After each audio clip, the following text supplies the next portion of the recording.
আসসালামু আলাইকুম ওরহমতুল্লাহি ওবরকাতুহু। আয়না পড়া থেকে বাঁচার উপায়। আমরা অনেকেই চুরি করে ফেলি, কিন্তু আয়না পরীক্ষা যখন দেয় তখন কিন্তু ধরা পড়ে যায়, অবশ্যই ধরা পড়ে যায়। কিন্তু এই আয়না পরীক্ষা কিন্তু কোরআন হাদিসের কোনো কোথাও মধ্যে নাই। তারা করে কিভাবে? তারা করে হচ্ছে কুফরি কালাম, এই সমস্ত বিষয় দিয়ে কিন্তু তারা এই আয়না পরীক্ষা বা আয়না পড়া এই সমস্ত দিয়ে থাকে। এখন আপনি এগুলা থেকে বাঁচবেন কিভাবে? বাঁচার জন্য প্রথমে আপনাকে যে কাজটা করতে হবে, প্রথমে তওবা করতে হবে। তওবাটা কীভাবে করবেন? আস্তাগফিরুল্লাহ রাব্বি মিন কুল্লি যামবি ওয়া আতুবু ইলাইহি লা হাওলা ওয়ালা কুওয়াতা ইল্লা বিল্লাহিল আলিয়্যিল আযীম। এই তওবাটা করতে হবে মন থেকে।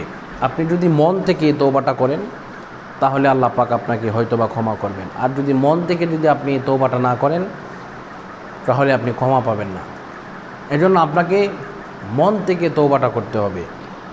তওবাটা যখন শেষ হয়ে যাবে, তওবাটা করার পরে তদবির করতে হবে।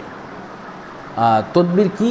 তদবির হচ্ছে আপনি যে কুফরি কালাম, জাদুটোনা এগুলা থেকে যে বাঁচবেন, এগুলা থেকে বাঁচার জন্য কোরআন দ্বারা আমি কাজ করে দেব।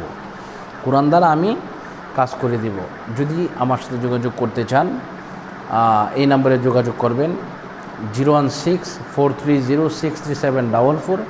ইমো অথবা হোয়াটসঅ্যাপে নক দিবেন, অথবা সরাসরি আপনি ফোন করবেন। ইনশাল্লাহ আমি মুফতি এম শামসুল হুদা ইনশাল্লাহ আপনাদের সাথে যোগাযোগ করব।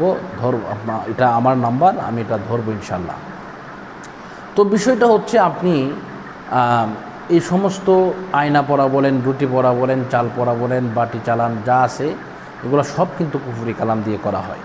এই কুফরি কালাম থেকে বাঁচার জন্য ইনশাল্লাহ এটা করবেন। তো এখন বিষয়টা আরেকটি বিষয় হচ্ছে যে আপনি কতদিনের জন্য আপনি এটা করবেন।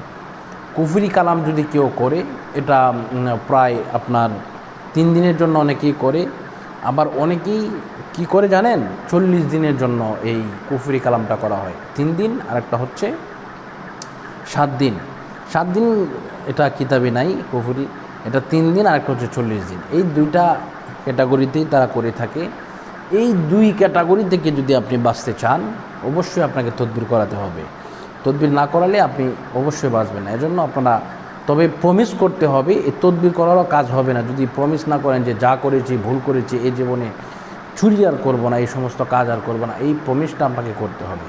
এই প্রমিসটা যদি করেন তাহলে ইনশাল্লাহ আপনি সমস্ত কিছু থেকে বাঁচবেন ইনশাল্লাহ। এটা আমি 100% শিওর দিয়ে আপনাকে বলতে পারবো, বা আমি এটা করতে পারবো ইনশাল্লাহ।